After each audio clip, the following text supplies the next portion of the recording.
Salut sama gars, amis sportifs et inconditionnels du football. Ñu ngi leen di nuyu di leen jaajëfal yéen sur Reporter Sen C5 Info. On commence cette rubrique par une question nag la ñuy dooree rubrique bi. Sama gars yéen ñi nga xamante ne bi suivre ngeen match bi démb naka ngeen gisee animation offensive bu Sénégal démb ak li nga xamante ne bi mooy milieu terrain bi Aliou Cissé composé démb naka ngeen ko gisee. Donc réponse dans les commentaires. Mu ne woon nag match bu am importance doon compter pour la première journée de l'éliminatoire CAN 2023 foofu ca Côte d'Ivoire. Sénégal a bien gagné nag avec la manière. Donc nag on serait là pour débriefer leen un peu le match ak aussi joxe ci li nga xamante ne bi mooy suñu jàngat ak suñu xalaat. Bu dee gan nga ci page bi nag mën nga abonné nga activer cloche de notification pour bañ a rater benn vidéo ci vidéo yi ñu dugal. Aussi mën nga def sa réaction ci commentaire yi bul fàtte le petit pouce bleu muy le bouton j'aime, c'est vraiment hyper important pour nous. Grâce au Nianto national, le meilleur joueur d'Afrique, le roi d'Afrique, je peux le dire, hein, ak aussi vice-champion d'Europe, vice-champion d'Angleterre, champion d'Afrique, meilleur joueur du Coupe d'Afrique bi nga xamante ne bi jóge nañ fa. Le Sénégal est parvenu à battre équipe boobu nga xamante ni mooy Bénin, un bonne équipe de Bénin d'ailleurs, 3-1, les battre avec la manière. Donc nag jël li nga xamante ni bi mooy première place bi. Un grand félicitations à Sadio Mané qui est un leader qui a su prendre ses responsabilités. Donc mu nekk nag joueur boo xamante ni bi tey jii dafa mel ni lépp li nga xamante ni bi sénégalais yi doon nañ ko xaar ci moom depuis des années, donc matal na ko ba mat sëkk. On a vu un Sadio Mané qui grandit de plus en plus, de match en match mi ngi prouver li nga xamante ni bi mooy leadership am di jël li nga xamante ni bi mooy ay responsabilités am ci match bi.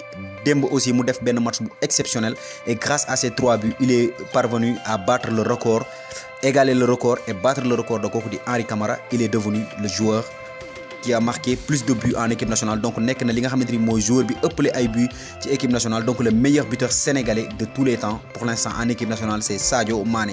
Et grâce à lui le Sénégal a confirmé sa suprématie. Sénégal na confirmé na li nga xamante ni bi mooy équipe bu magam, confirmé na ne carrément moom mën ci Afrique et que instant bii ñu toll c'est le meilleur équipe d'Afrique. Donc ce n'est pas pour rien que le Sénégal est vainqueur de cette de Coupe d'Afrique bii ñu génn sans pour autant mu jël ci benn défaite. Ce n'est pas pour rien, depuis des années le Sénégal est au toit de l'Afrique en étant premier au classement FIFA. Mais aussi que diriez-vous de la disposition tactique d'Aliou Cissé démb? Lan ngeen di wax ci disposition Aliou Cissé bi démb?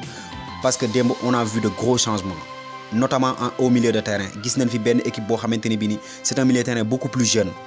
Aliou Cissé a pris ses responsabilités, mu jël yenn ci ay cadres teg leen ci banc bi, essayer ñi nga xamante ni bi mooy jeunes yi. On a vu la titularisation démb de ki nga xam ne mooy Pape Alassane Gueye et kooku nga xam ne mooy Pape Matar Sarr nga xam ne beaucoup de Sénégalais le réclamaient. Donc est-ce que ce n'est pas le début d'un autre ère ci milieu de terrain bi? En tout cas démb ils ont grave assuré leur coup, ils ont grave assuré leur match, surtout ko nga xamante ni bi mooy Pape Matar Sarr nga xam ne kenn natable wut talent te il est l'un des avenirs prometteurs de cette équipe nationale du Sénégal. Presque poste bi nga xamante ni bi moo koy occupé muy le poste de numéro 10, presque mën na ne benn joueur lañ ci am muy moom ak nga xamante ni bi mooy Crépin Diatta.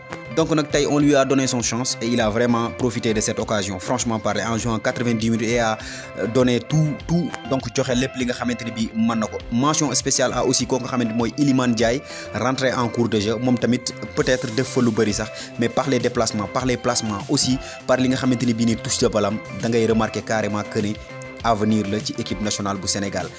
Donc mën na ne en grosso modo Aliou Cissé a vraiment répondu à la demande des Sénégalais. Aliou Cissé nag tontu na Sénégalais yi ci li nga xamante ni bi bëggoon nañ ko, muy des fois des changements, des fois li nga xamante ni bi mooy ñuy tenter yeneen i mbir ak yeneen joueurs, des fois aussi ñuy jël suñuy responsabilité di jouer loo ñi nga xamante ni bi ñu ngi ci banc bi wala bokk di leen jox seen chance pour qu'ils prouvent leur vraie valeur. Donc amis sportifs et inconditionnels du football, après démonstration de force bi nga xamante ni bi Sénégal def na ko démb ci équipe bu Bénin, carrément mu won ko ne ko maa la ëpp doole, malgré que les Béninois ont résisté, franchement ils ont résisté, mais Sénégal a vraiment été plus fort. Donc ban conseil ngeen di jox Aliou Cissé, lan ngeen bëgg ñu dindi ko ci équipe bi ak aussi lan ci war a yokk selon vous pour match yooyu nga xamante ni bi ci leen jëm? Parce que carrément des na ay match yu am importance ci li nga xamante ni bi mooy qualification yi. Déjà le 7 bi nga xamante ni bi fa leen jëm dañu war a daje ak équipe boobu nga xam ne mooy équipe bu Rwanda fii ci stade Maître Abdoulaye Wade. Et c'est un match très important parce que deuxième journée la, boo ko gagné officiellement da ngay nekk premier tout en attendant que yeneen match yi nga xamante ni bi ñooy ñëw tu t'installeras confortablement sur la chaise du premier place. Mais aussi match yi nga xamante ni bii ñu ngi koy joué nii muy match qualification yi am na beneen importance bu wuuteeg qualifié foofu nga xamante ni mooy ci Coupe d'Afrique ba donte bu dee nag loolu mooy objectif bi, mais aussi sont des matchs de préparation, match la yoo xamante ni bii sont des matchs d'adaptation pour les nouveaux venus pour waajal mondial boobu nga xamante ne bii nii fa lañ jëm muy 2022 foofu ca Qatar.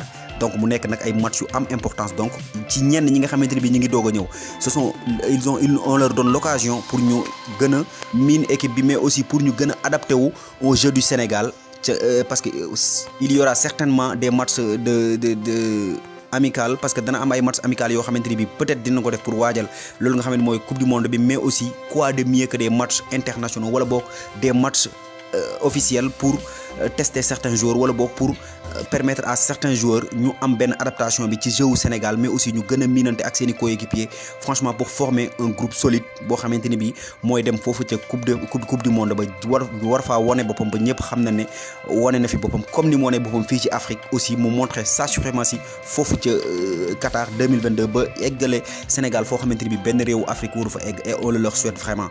Donc un grand félicitations à Aliou Cissé et compagnie, et on leur souhaite bonne chance pour le reste. Donc sama gars yi li leen seen chaîne C5 Info di la wax ne bu dee gan nga ci page toujours mën nga abonné nga activer cloche de notification pour bañ a rater benn vidéo ci vidéo yi ñëw. Aussi mën nga def sa réaction ci commentaire, bul fàtte le petit pouce bleu, c'est vraiment hyper important pour nous. Merci, à très bientôt.